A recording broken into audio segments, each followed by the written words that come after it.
Okay ચલો, તો આપણે ગઈકાલે અમુક બાબતો જે છે એની ઉપર ચર્ચા કરેલી હતી. એમાં થોડું અપડેટ છે એ આપણે જોઈ લઈએ. આપણે ગઈકાલે બોન્ડ ચેલેન્જ જોયું હતું. બોન્ડ ચેલેન્જ કોની સાથે સંબંધિત છે?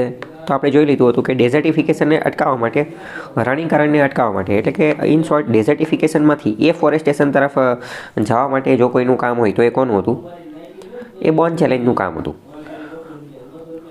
તો મોસ્ટ ઇમ્પોર્ટન્ટ ત્યારે મેં તમને કીધું હતું કે બોન્ડ ચેલેન્જ અંતર્ગત ઇન્ડિયાનો ટાર્ગેટ કેટલો છે? તો ઇન્ડિયાનો ટાર્ગેટ આપણે જોયો હતો કે 26 મિલિયન હેક્ટર જે છે એ આપણો ટાર્ગેટ છે. 26 મિલિયન હેક્ટર જેટલો આપણો ટાર્ગેટ છે. તો ગ્લોબલ ટાર્ગેટ કેટલો છે એ પણ આપણને ખબર હોવી જોઈએ. તો ગ્લોબલ ટાર્ગેટ જે છે ને એ છે 150 મિલિયન હેક્ટર જેટલું રણીકરણ થયેલું છે, એને જે ડિફોરેસ્ટેશન થઈ ગયેલું છે એને એ લેન્ડને રિક્લેમ કરવાની છે. એટલે કે 150 મિલિયન હેક્ટરનો ટાર્ગેટ છે. 2020 સુધીમાં હતો. 2020 તો હવે જતું રહ્યું. અને 2030 સુધીમાં હતો 350 મિલિયન હેક્ટર. તો 2020 જતું રહ્યું, હવે એ પૂછે નહીં. પણ ઇન શોર્ટ વાત કરીએ બોન્ડ ચેલેન્જનો હવેનો ટાર્ગેટ શું છે? તો કે બોન્ડ ચેલેન્જનો ટાર્ગેટ છે 350 મિલિયન હેક્ટર જમીન, લેન્ડ રિક્લેમ કરવાની છે. એને ફરીથી અહીંયા હરીભરી કરી દેવાની છે, ફર્ટાઇલ બનાવી દેવાની છે. ડેઝર્ટિફિકેશનમાંથી એને પાછી લઈ દેવાની છે 2030 સુધીમાં. ઇન શોર્ટ ટાર્ગેટ શું છે? 350 મિલિયન હેક્ટર ક્યાં સુધીમાં? 2030 સુધીમાં. સમજાણું ન સમજાણું? અને ઇન્ડિયાનો ટાર્ગેટ શું છે? તો કે ઇન્ડિયાનો ટાર્ગેટ છે 26 મિલિયન હેક્ટર, 26 મિલિયન હેક્ટર. તો આપણી માટે બોન્ડ ચેલેન્જ અંતર્ગત બે ટાર્ગેટ અત્યંત મહત્ત્વના થઈ ગયા. કયા કયા બે ટાર્ગેટ? તો કે 350, 350 મિલિયન હેક્ટર જેટલી જમીન અને એ ગ્લોબલ લેવલે, અને ઇન્ડિયા માટે 26 મિલિયન હેક્ટર, 26 મિલિયન હેક્ટર. ખ્યાલ આવ્યો કે ન આવ્યો? બાકી આપણે ગઈકાલે વાત કરેલું હતું એક્વા રૂટવર્ડ મેં તમને ચલાવેલું હતું, બરાબર? તો જો એના અપડેટ સ્વરૂપે એક્વા મેનને એ બધું મેં તમને ચલાવેલું હતું. એક્વેરિયમ શબ્દ પણ તમે સાંભળેલો છે. એક્વેરિયમ શબ્દ સાંભળેલો છે? એક્વેરિયમ. તો એક્વેરિયમ એટલે શું? માછલીઘર. તો હવે ખ્યાલ આવ્યો કે એક્વેરિયમ શબ્દ એને શા માટે કહે છે? એક્વેરિયમ. પછી એક્વાટિક. એક્વાટિક એટલે લિવિંગ ઇન ધ વોટર, પાણીમાં રહેતા પ્રાણીઓ હોય એને એક્વાટિક કહેવામાં આવે, બરાબર? પછી બીજું સમજો, નીચે આવી જાઓ, નીચેની પીડીએફની અંદર. એમાં આપણે સમજીએ કે મેં તમને ગઈકાલે એક વસ્તુ ચલાવેલી હતી કે પૃથ્વીની અંદર પૃથ્વીનું કેન્દ્ર કેટલે દૂર છે, એટલે કે પૃથ્વીની અંદર ખોદતા જઈએ તો કેટલે દૂર છે? તો કે 6371 કિલોમીટર જેટલું દૂર છે. આવું આપણે ગઈકાલે શીખેલા હતા, યાદ છે કે નહીં? તો આ પ્રશ્ન પૂછાય છે તો એ કેન્દ્ર કેટલું દૂર છે એને જ આપણે એક રીતે એવું કહી શકીએ ને કે પૃથ્વીની ત્રિજ્યા એટલી છે, પૃથ્વીની રેડિયસ કેટલી છે. સમજો કે ન સમજો? ગણિતનો આખો ટોપિક છે, બરાબર? પૃથ્વીની સપાટીથી એના કેન્દ્ર સુધીનું અંતર કેટલું છે? તો કે 6371. તો આજે સપાટીથી કેન્દ્ર સુધીનું અંતર એને તો આપણે રેડિયસ અને ત્રિજ્યા કહીએ ને. તો અમુક વાર પ્રશ્ન એ રીતે પૂછાઈ જશે કે પૃથ્વીની ત્રિજ્યા કેટલી છે? તો કે પૃથ્વીની ત્રિજ્યા કેટલી બની જશે? 6371 કિલોમીટર. બરાબર? સમજાણું કે ન સમજાણું? બીજું મેં તમને કીધું હતું કે પૃથ્વી ઘણી બધી વાર બરફ બની ગઈ છે, બરફનો ગોળો બની ગયેલો છે, કારણ કે આઈસ એજ ભારતની અંદર, મતલબ કે વિશ્વની અંદર, આખા વિશ્વની અંદર ઘણી બધી વાર આવેલા છે પૃથ્વીના ઇતિહાસની અંદર, કે જ્યારે પૃથ્વી આખું ધગધગ તો નહીં પણ ઠંડોગાર આખો બરફનો ગોળો બની ગયેલી હતી. છેલ્લામાં છેલ્લે ક્યારે આવેલું હતું? તો કે 2.6 million years ago, 2.6 million years ago આવેલું હતું. અને એક મિલાન્કોવિચ સાયકલ એક એવું કહે છે, મિલાન્કોવિચ નામના એક વ્યક્તિ હતા, એ એવું કહે છે કે હવે જે બીજો જે આઈસેજ જે છે ને એ હવે નજીક જ છે. એ આઈ થિંક 1.5 લાખ વર્ષની આજુબાજુ આવશે, એવું મિલાન્કોવિચ નામના વ્યક્તિ કહે છે. અને હવેનો જે આઈસેજ હશે ને એ લાસ્ટ જે આઈસેજ હતો એની કરતાં ડબલ, બે ગણો વધારે ઠંડો હશે. તો આવી બધી વાતો હોય છે, આપણને એ પણ ખબર હોય છે મિલાન્કોવિચ સાયકલ શું છે ને એ બધું. તો આઈસેજની એની સાથે જોડાયેલું છે. આઈસેજનું સૌથી પહેલાં કોઈ સબૂત અથવા કોઈ આપેલું હોય તો એ આ મિલાન્કોવિચ સાયકલે જ આપેલું હતું. બરફની આખી ચાદર જે છે એ થઈ જાય, બરાબર? ચલો બીજું નીચે આવી જાઓ. આપણે ગઈકાલે એક પણ વાત કરેલી હતી કે સૂર્યના પ્રકાશને પૃથ્વી ઉપર પહોંચતા કેટલો સમય લાગે છે? તો કે 8 મિનિટનો સમય લાગે છે. તો એવી જ રીતે આપણો સૌથી છેલ્લો ગ્રહ છે પ્લુટો. જો કે પ્લુટોને આપણે કાઢી નાખેલો છે. તો પ્લુટો સુધી સૂર્યના પ્રકાશને પહોંચતા કેટલી વાર લાગે છે? તો કે 330 મિનિટ લાગે છે. 330 મિનિટ એટલે કે 5.5 કલાક જેટલું લાગે છે. એ બહુ દૂર છે, એટલે અંતર ઘણું વધી જાય છે. એટલે તો આપણે ગઈકાલે જે કોન્સેપ્ટની ચર્ચા કરેલી હતી, તો આપણે અહીંયા એવું પણ કહી શકીએ કે જો સૂર્ય ગાયબ થઈ જશે, સૂર્ય ડિસઅપિયર થઈ જશે, ગાયબ થઈ જશે, તો પ્લુટોને તો ક્યારે ખબર પડશે? 5.5 કલાક પછી ખબર પડશે, બરાબર? સાચી વાત કે ખોટી વાત? તો 330 મિનિટ અમુક વાર આવા પ્રશ્ન પણ પૂછાતા હોય છે. પૃથ્વી 8 મિનિટ જેટલી જે છે એ દૂર છે. બીજી આપણે વાત કરીએ, ગઈકાલે આપણે મરિયાના ટ્રેન્ચની વાત કરેલી હતી, બરાબર? મરિયાના ટ્રેન્ચની વાત કરેલી. તો મરિયાના ટ્રેન્ચ મેં તમને કીધું હતું કે 12 થી 13 કિલોમીટર જેટલું ઊંડું છે, 10 થી 13 કિલોમીટર જેટલું ઊંડું છે. તો શું આપણે એક રીતે એવું પણ કહી શકીએ ને કે એ એક રીતે માઉન્ટ એવરેસ્ટ કરતાં પણ ઊંડું છે? કારણ કે માઉન્ટ એવરેસ્ટની હાઇટ કેટલી છે? 8,848 મીટરની આજુબાજુ, 8,800ની આજુબાજુ. તો 8,800 એટલે કેટલા થાય? તો કે 8 કિલોમીટરની આજુબાજુ થાય ને, અથવા તો રાઉન્ડ ફિગરમાં લઈ લઈએ તો 9 કિલોમીટર થાય.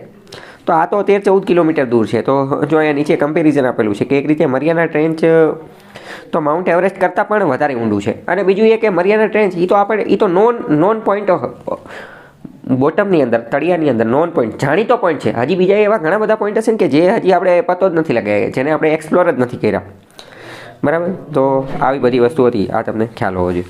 આટલામાં કંઈ ડાઉટ હોય તો પૂછો. અમુક ક્વેશ્ચન તો હું તમને આપી દઈશ કે તમારે આ રીતે પ્રેક્ટિસ કરવાની, ઓલું પેલું, બરાબર? એ રીતે. પણ બીજી વસ્તુ અહીંયા હવે હું તમને બીજો એક અત્યંત મહત્ત્વનો ટોપિક ચલાવું. આપણે ટેકનોલોજીનો ઉપયોગ કરવાનો છે, એઆઈ ટૂલ્સનો ઉપયોગ કરવાનો છે. આ ચેટ જીપીટીનું ને એ બધાનું નામ સાંભળેલું તમે? ચેટ જીપીટી એઆઈ ચેટબોટ છે, એનો ક્યારે ઉપયોગ કરેલો તમે? શું ઉપયોગ કરેલો?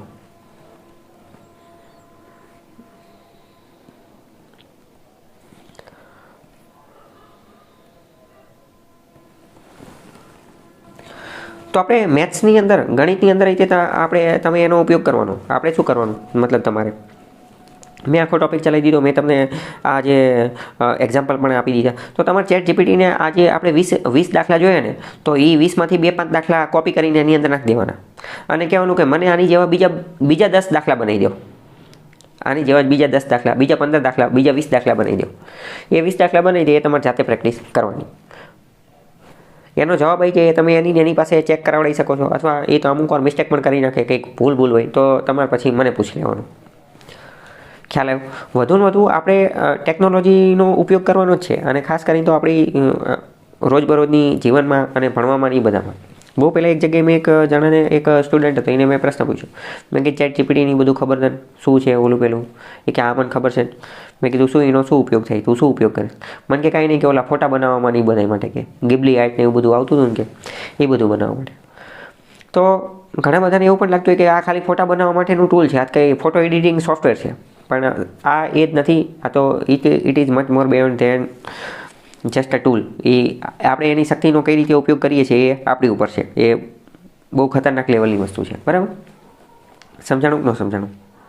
શું તો આમાં તમે એવી રીતે પણ તમે કહી શકો ને કે ભૂતકાળમાં કોઈ પ્રશ્ન પૂછાયેલા હોય, PYQ, previous year question paper, old પેપરના જૂના પ્રશ્ન, એ તમે 5 પ્રશ્ન કોપી કરીને નાખો.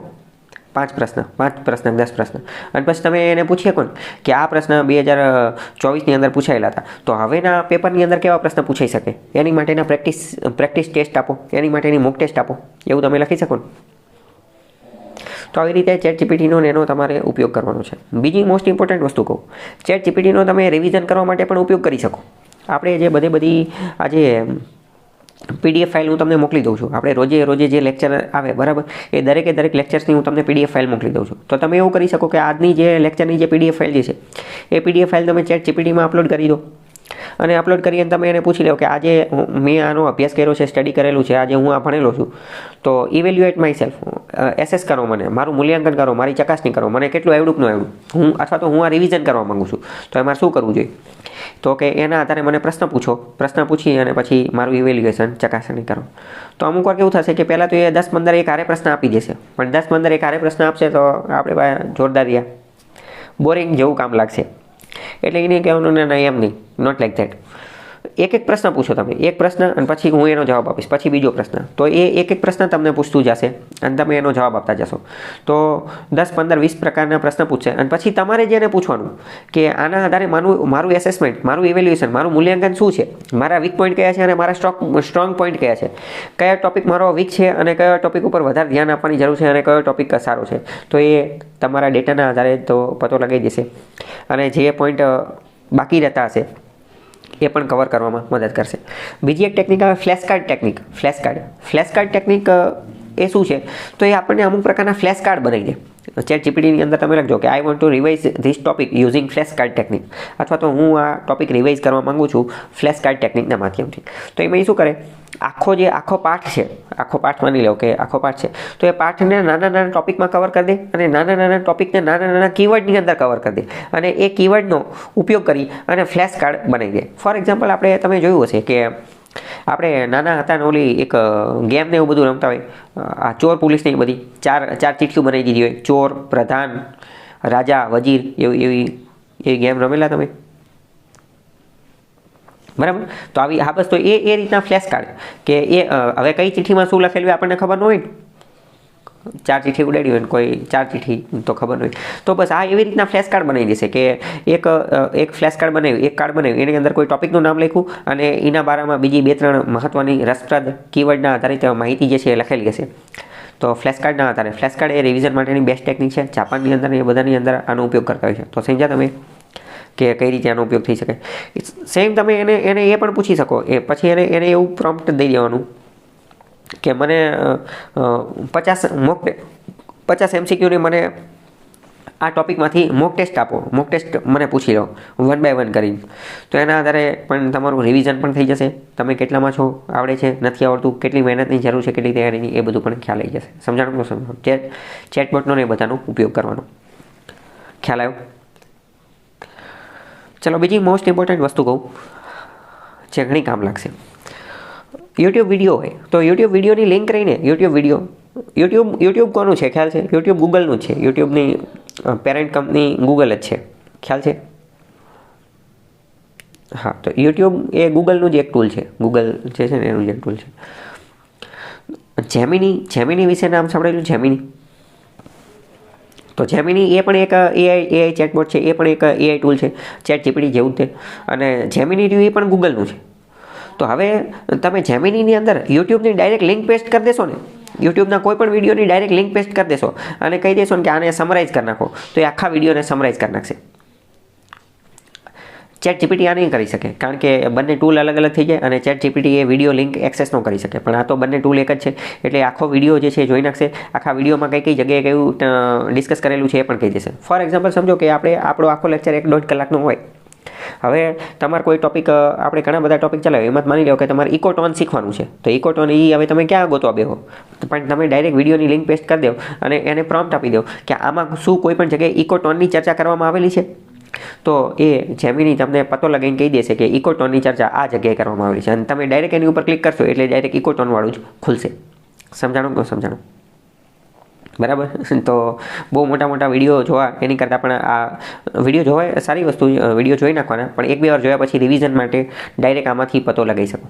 બીજી વસ્તુ તમે આમાં એ પણ કરી શકો ને કે એ વિડીયોની લિંક જેમિનીમાં પેસ્ટ કરી દેવાની. જેમિનીની અંદર વિડીયોની લિંક પેસ્ટ કરી અને નીચે એને પ્રોમ્પ્ટ આપી દેવાનું કે મેં આ ટોપિક આખો કવર કરી નાખ્યો છે, મેં આખો વિડીયો જોઈ નાખ્યો છે, પણ મને કોન્ફિડન્સ આવે અથવા તો મારું ઇવેલ્યુએશન એસેસમેન્ટ મૂલ્યાંકન કરવા માટે આમાંથી 10 માર્કની, 20 માર્કની, 50 માર્કની MCQ ટેસ્ટ લેવ અને એક કરીને એક પ્રશ્ન પૂછજો. સમજાણું? એક રીતે આ બધાને આપણે સર્વન્ટ, આપણા નોકર તરીકે, ગુલામ તરીકે ઉપયોગ કરવાના. બધા એવું કહેતા હોય કે એઆઈ આપણને ગુલામ બનાવી દેશે. એ તો બનાવે ત્યારની વાત ત્યારે, અત્યારે તો આપણે એને ગુલામ બનાવીએ. આપણે એમના પર્સનલ આસિસ્ટન્ટ, આપણા સર્વન્ટ તરીકે ઉપયોગ કરવાનો છે. અમુક વાર એ જે છે એ બહુ સાદા પ્રશ્ન પૂછશે, બહુ સહેલા પ્રશ્ન પૂછશે, તો આપણે જ સામેથી એને કહેવાનું કે this questions are very easy, very simple, અથવા તો પ્રોમ્પ્ટ દઈ દેવાનું કે તમે શું સમજો, તમે આવા પ્રશ્ન એક્ઝામમાં પૂછાતા નથી, એક્ઝામમાં થોડા આઘરા પ્રશ્ન પૂછાય છે, એટલે એનું થોડું લેવલ અપ કરી નાખશે અને એ રીતના પ્રશ્ન પૂછશે. સમજાણું ન સમજાણું? બરાબર. ચલો અહીંયા એક બીજી વસ્તુ પણ હું તમને કહી દઉં, બીજો એક ટોપિક પણ કહી દઉં. જે આખું જેમિનીની અંદર તમે યુટ્યુબની કોઈ પણ લિંક જે છે એ પેસ્ટ કરી નાખશો તો એ તમને આખો વિડીયો સમરાઇઝ કરી દેશે. આખો વિડીયો જે છે સમરાઇઝ કરી દેશે, એના મેઇન પોઈન્ટને એ બધું કહી દેશે. અને બીજું એની ઉપર તમે કાઉન્ટર ક્વેશ્ચન પણ પૂછી શકશો, અને એ કાઉન્ટર ક્વેશ્ચનનો અમુક વાર એવું હશે કે એ વિડીયોમાં જવાબ નહીં હોય તો જેમિની તો ચેટબોટ છે, AI tool, LLM, large language model છે, તો પોતાની રીતે બીજો જવાબ પણ ગોતી અને આપશે. એ બધી વસ્તુ છે, અલગ પેલું. પણ બીજી વસ્તુ હું તમને કહું, એક વસ્તુ લખી નાખો. YouTube transcript, TRANS, transcript, SCRIPT, TRANS, transcript, SCRIPT. Transcript એટલે શું? તો કે તમે કોઈ પણ વિડીયોની તમે ટ્રાન્સક્રિપ્ટ કાઢી શકો. તમે એવું લખજો યુટ્યુબની અંદર યુટ્યુબ ટ્રાન્સક્રિપ્ટ એટલે ઘણી બધી વેબસાઇટની લિંક ખુલી જશે. એમાંની ગમે એ લિંક ક્લિક કરજો અને એમાં ક્લિક કરી અને યુટ્યુબનો કોઈ પણ વિડીયોની લિંક પેસ્ટ કરી દેજો. યુટ્યુબની વિડીયોની લિંક પેસ્ટ કરશો એટલે આખો જે વિડીયો હશે એ વિડીયો તમને જે છે એ ટેક્સ્ટ સ્વરૂપમાં મળી જશે, PDF સ્વરૂપમાં કે વર્ડ સ્વરૂપમાં મળી જશે, જેમાં તમે આખું વાંચી અને રિવિઝન કરવું હોય તો વાંચીને પણ રિવિઝન કરી શકશો. સમજાણું કે ન સમજાણું? તો આ બધા ચેટબોટ આવી બધી ટેકનોલોજીનો પણ ઉપયોગ કરવાનો, ટ્રાન્સક્રિપ્ટનો ઉપયોગ કરવાનો, જેમિનીનો ને બધાનો. ઓકે, ચલો. તો આપણો એન્વાયરમેન્ટનો આગળનો ટોપિક છે લેક ઇકોસિસ્ટમ. આપણે બહુ પહેલાં બાયોસ્ફિયર, અર્થ, પૃથ્વી એ સૌથી મોટી ઇકોસિસ્ટમ છે. એમાં આપણે ટેરેસ્ટ્રીયલ ઇકોસિસ્ટમ જોઈ લીધી અને પછી આપણે જોઈ લીધી એક્વાટિક ઇકોસિસ્ટમ. એક્વાટિક ઇકોસિસ્ટમની અંદર પણ આપણે મરીન ઇકોસિસ્ટમ ને રિવર ને આ બધું જોઈ લીધું. હવે આપણે લેક ઇકોસિસ્ટમ સમજીશું. ખ્યાલ આવ્યો ન આવ્યો? તો લેક એટલે શું? તો કે લેક એટલે એવું કહી શકાય કે any body of standing water. Standing water એટલે કે પાણી કે જે સ્થિર રહેતું હોય, સ્થિર રહેતું પાણીની જે ઇકોસિસ્ટમ જે છે એને આપણે લેક, તળાવ ઇકોસિસ્ટમ કહીશું. સ્થિર રહેતા પાણીની ઇકોસિસ્ટમ એને આપણે લેક ઇકોસિસ્ટમ કહીશું. બરાબર? એક રીતે જોઈએ તો તળાવ જે છે, તળાવ એની પણ ઉંમર હોય અને એ પણ એક રીતે ઓર્ગેનિઝમ, સજીવની જેવું જ છે. લેક, તળાવ જે છે એનો પણ જન્મ થાય છે, એનો પણ ગ્રોથ, વિકાસ થાય છે અને એનું પણ મૃત્યુ થાય છે. એક રીતે લેક, તળાવ જે છે એ પણ એક રીતે શું છે? ઓર્ગેનિઝમ, સજીવ જેવી જ રીતે જ વર્ક કરે છે. સમજાણું કે ન સમજાણું? વિધાનવાળા વાક્યમાં આવી જાય તો સાચું પાડી દેવાનું. બરાબર? વિચારીને કહો તો લેકનો જન્મ કઈ રીતે થતો હશે?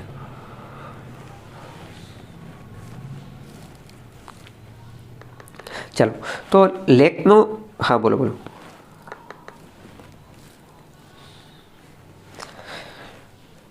ચલો, પહેલાં તો સમજીએ એનો જન્મ બે રીતે થઈ શકે. એક તો કુદરતી રીતે અને એક તો કૃત્રિમ રીતે. કૃત્રિમ રીતે માઇનિંગ કે એવું કંઈ કરતા હોય અથવા કૃત્રિમ રીતે આપણને એવું લાગ્યું કે આપણે તળાવ બનાવી દેવું છે.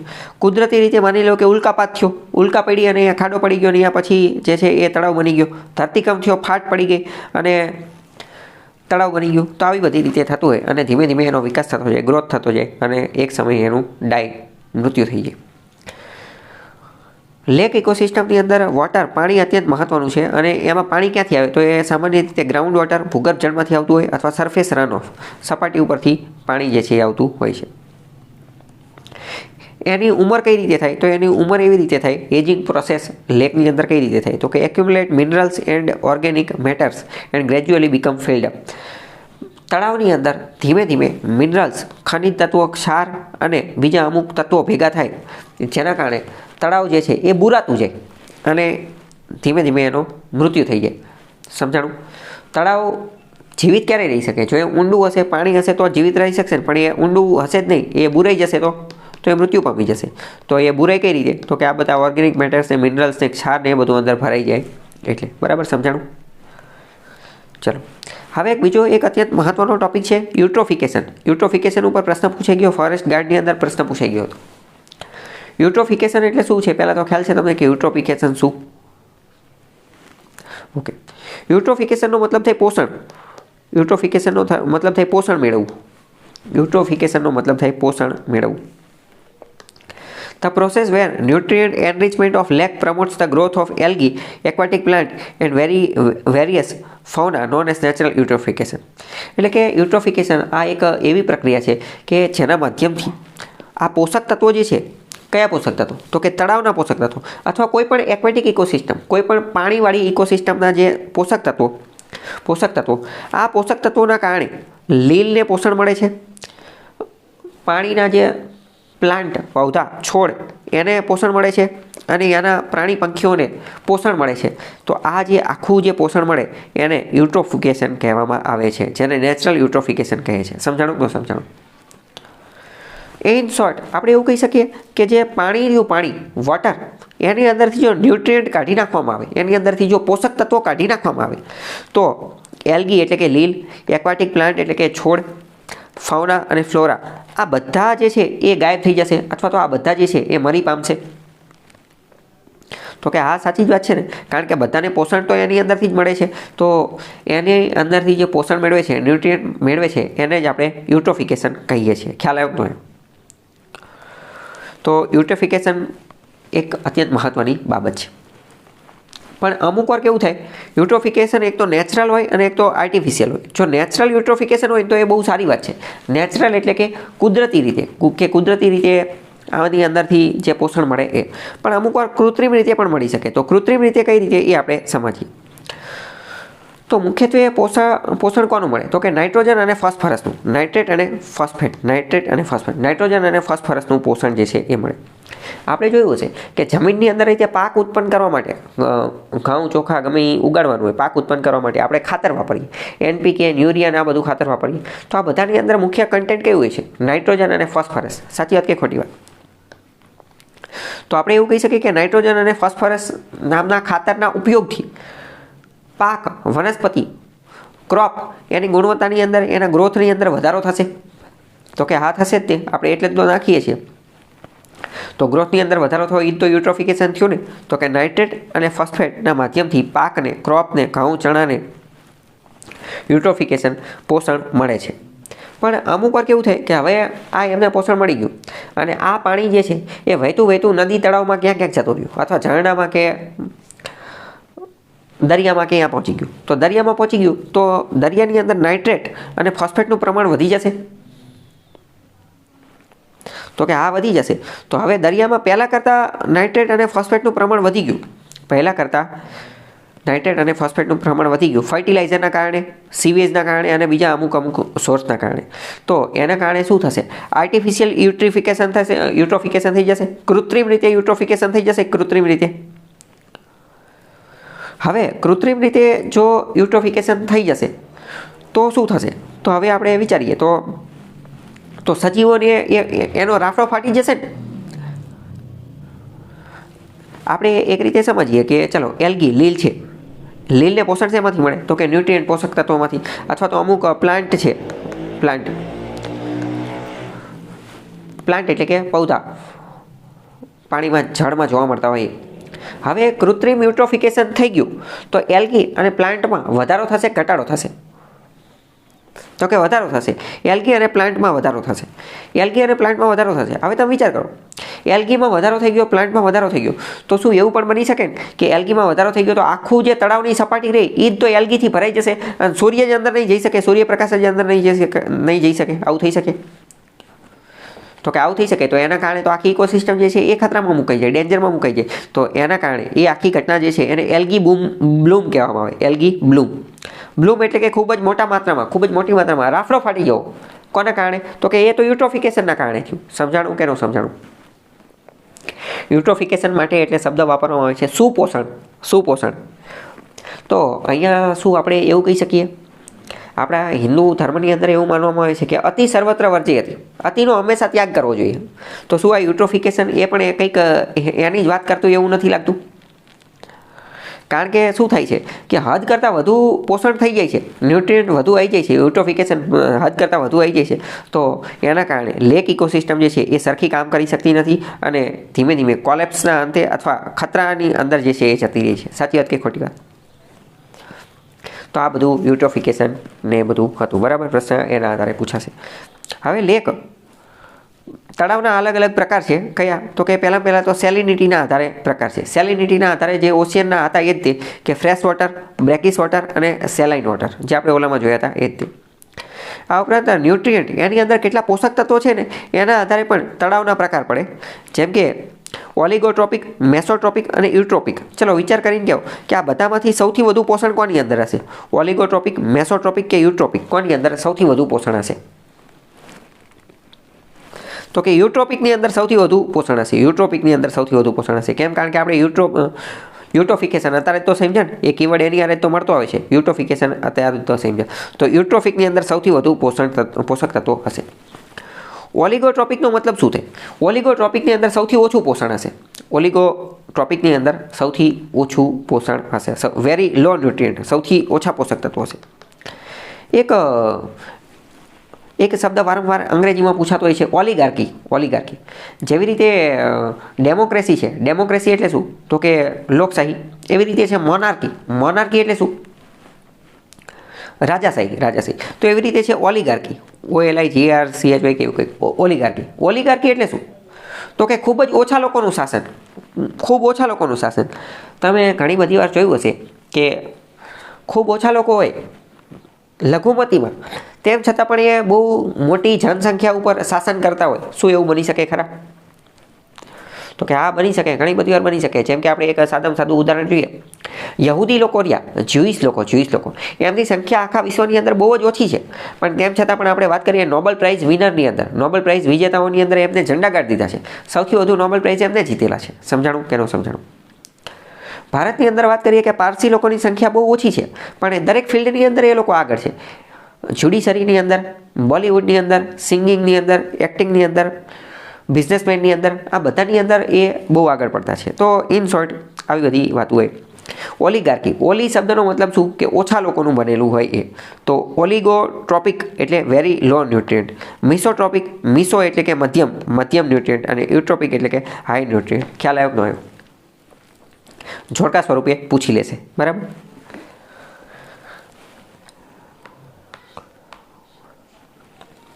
હવે તમે વિચારીને કહો, ઓલિગોટ્રોપિક હશે, ઓલિગોટ્રોપિક, અહીંયા એક્વેટિક પ્લાન્ટ જે છે એ વધુ જોવા મળશે કે ઓછા જોવા મળશે?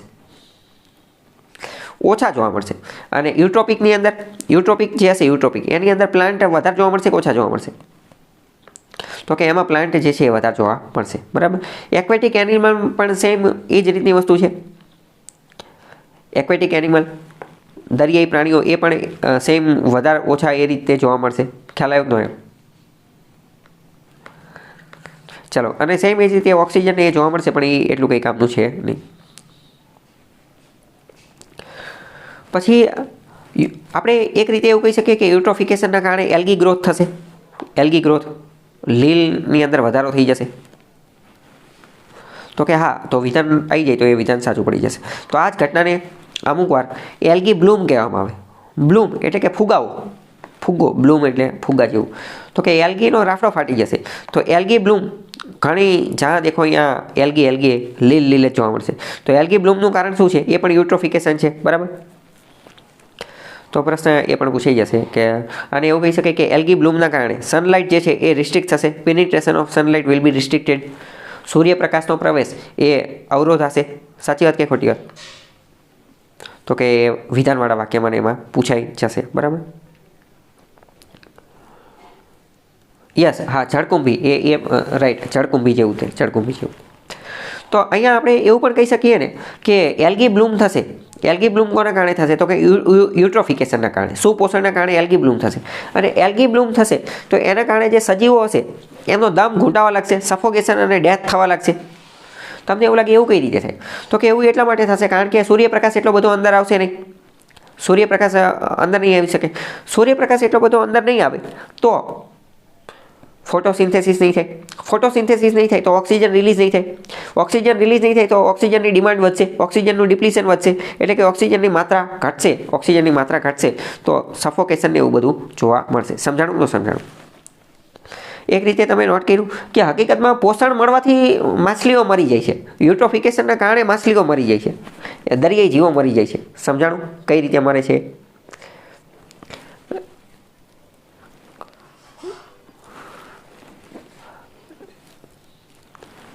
યસ, પહેલી નજરે આપણે કંઈ ભણ્યા જ ન હોય તો એવું લાગે કે શું હવામાં વાતું કરે છે, શું ગોળા મારે છે, કે પોષણ મળવાથી કંઈ થોડી મરતા હોય. પણ સમજીએ તો ખ્યાલ આવે. આપણે જે ઓલી ક્રોનોલોજી, એકબીજા હારે જોડાયેલી વસ્તુ સમજવી પડે. ફરીથી હું તમને ચલાવી દઉં. યુટ્રોફિકેશન એટલે કે પોષણ, યુટ્રોફિકેશન એટલે કે પોષણ. ફર્ટિલાઇઝરના કારણે ફોસ્ફરસ અને નાઇટ્રેટનું પ્રમાણ એ વહી જવાથી જમીનમાં જતું રહે, અને જમીનમાં એ બધામાં વહી જવાથી પાણીમાં આવી જાય. તો પાણીની અંદર પોષણ વધી જાય તો એ કૃત્રિમ રીતે પોષણ વધ્યું કહેવાય. કૃત્રિમ રીતે પોષણ વધશે. કયું પોષણ વધશે? તો કે વધુને વધુ ફર્ટિલાઇઝર વાપરી રહ્યા છો તો એનું ફોસ્ફરસ અને નાઇટ્રેટ એ પાણીમાં વધી જશે. તો એના કારણે શું થશે? એલ્ગીમાં વધારો થશે, પ્લાન્ટમાં વધારો થશે. એલ્ગીમાં અને પ્લાન્ટમાં વધારો થશે તો શું થશે? એલ્ગી બ્લૂમ થઈ જશે. એલ્ગી બ્લૂમ થઈ જશે તો પાણીની ઉપરની આખી સપાટી કવર કરી લેશે. આખી સપાટી કવર કરી લેશે. સૂર્યપ્રકાશ અંદર પેનિટ્રેટ નહીં કરી શકે. સૂર્યપ્રકાશ અંદર પ્રવેશ નહીં કરી શકે. સૂર્યપ્રકાશ અંદર પ્રવેશ નહીં કરી શકે. ફોટોસિન્થેસિસ, પ્રકાશ સંશ્લેષણ નહીં થાય. પ્રકાશ સંશ્લેષણ નહીં થાય તો અંદરના જે બધા સજીવો જે છે એ ગુંગળાઈ મરશે. કેમ? કારણ કે ઓક્સિજન ઓછો પડશે. ઓક્સિજનનું ડિપ્લીશન, ઓક્સિજનનું ધોવાણ થશે, ખવાણ થશે અને ડિમાન્ડ જે છે એની વધશે. બધા અંદરો અંદર બાજશે, સફોકેશન થશે અને ડેથ જોવા મળશે. સમજાણું તો સમજાણું. આના કારણે ઇકોસિસ્ટમના ડિગ્રેડેશન જે છે એનું પણ એક રીતે શરૂઆત થઈ જશે. ડિગ્રેડેશન, પતનનું અમુક વાર જે છે શરૂઆત જે છે એ થઈ શકે. બરાબર. ચલો, આટલામાં કંઈ ડાઉટ હોય તો પૂછો. ચલો, બીજું એક અહીંયા એ ટોપિક પણ આપેલો છે કે ઓલ્ડેસ્ટ મેન મેડ લેક, માનવ દ્વારા નિર્મિત સૌથી જૂનામાં જૂનું તળાવ કયું છે? તો અત્યાર સુધી જેટલા રેકોર્ડ પત્તો લગાવ્યો અને જેટલો આપણને ખબર છે એ બધાના આધારે જોઈએ તો સૌથી જૂનામાં જૂનું માનવ દ્વારા નિર્મિત તળાવ રહ્યું ને એ આપણું સુદર્શન તળાવ છે. સુદર્શન લેક, જે ગુજરાતના જૂનાગઢમાં આવેલું છે, જેની ઉપર પ્રશ્ન વારંવાર પૂછાતા હોય છે. તો હવે તમને ખબર પડી કે વારંવાર પ્રશ્ન શા માટે પૂછાય છે. કારણ કે એ ભારતનું સૌથી જૂનામાં જૂનું તળાવ છે. ભારતનું સૌથી જૂનું તળાવ છે, માનવ દ્વારા નિર્મિત. ક્યારે બન્યું હતું? તો કે 300 BC, ઈસવીસન પૂર્વે 300ની અંદર. ખ્યાલ આવ્યો? ભારતની અંદર જે તળાવ જોવા મળે એમાં મોટા ભાગનાનું ન્યુટ્રિયન્ટ જે છે એ કાં તો યુટ્રોપિક છે અથવા તો મેઝોટ્રોપિક છે. એટલે કે કાં તો એની અંદર સુપોષણ છે, ખૂબ જ વધુ પોષણ છે, અને કાં તો મધ્યમ પોષણ છે. આવું શા માટે? તો કે આવું એટલા માટે કારણ કે આપણે વધુને વધુ ફર્ટિલાઇઝરનો ઉપયોગ કરીએ છીએ. જેટલા વધુ આપણે, તમને ખ્યાલ જ હશે કે ખેડૂતો આડેધડ ફર્ટિલાઇઝરનો ઉપયોગ કરતા હોય છે. યુરિયા જ્યાં 1 નાખવાની અહીંયા 2, 5, 10, 15 નાખી દે છે. બરાબર, આડેધડ વાપરતા હોય છે. એટલે તો નેનો યુરિયાનો ને એ બધાનો કોન્સેપ્ટ લાયા. એટલે અને આ બધા જે પોષક તત્વો રહ્યા, આ બધું ફોસ્ફરસ અને નાઇટ્રોજન ને આ બધું એ વહી અને ક્યાં જતું રહેશે? પાણીમાં જતું રહેશે. એટલે આપણા મોટા ભાગના તળાવો કાં તો યુટ્રોપિક સુપોષણવાળા છે અથવા તો મેઝોટ્રોપિક મધ્યમ પોષણવાળા છે. ઓલિગાર્કિક એટલા બધા તળાવો છે નહીં. વિધાનવાળા વાક્યમાં પૂછાઈ જશે. ખ્યાલ આવ્યો? બીજી વાત કરીએ કે અમીનપુર લેક. અમીનપુર નામનું એક તળાવ છે જે પ્રાચીન સમયનું માનવ દ્વારા નિર્મિત તળાવ છે, જે તેલંગાણાની અંદર આવેલું છે, જે ભારતનું ફર્સ્ટ બાયોડાયવર્સિટી હેરિટેજ સાઇટ છે. ફર્સ્ટ બાયોડાયવર્સિટી, જૈવ વિવિધતાની દ્રષ્ટિએ વારસાની રીતે અગત્યની મહત્વની સાઇટ છે કે જે બાયોડાયવર્સિટી એક્ટ 2002 અંતર્ગત ઘોષિત કરવામાં આવેલી હતી. કરંટમાં છે તે સમયે હતું, અત્યારે પૂછવાની શક્યતા નથી, પણ ખબર હોવી જોઈએ કે અમીનપુર નામની કંઈક વસ્તુ છે.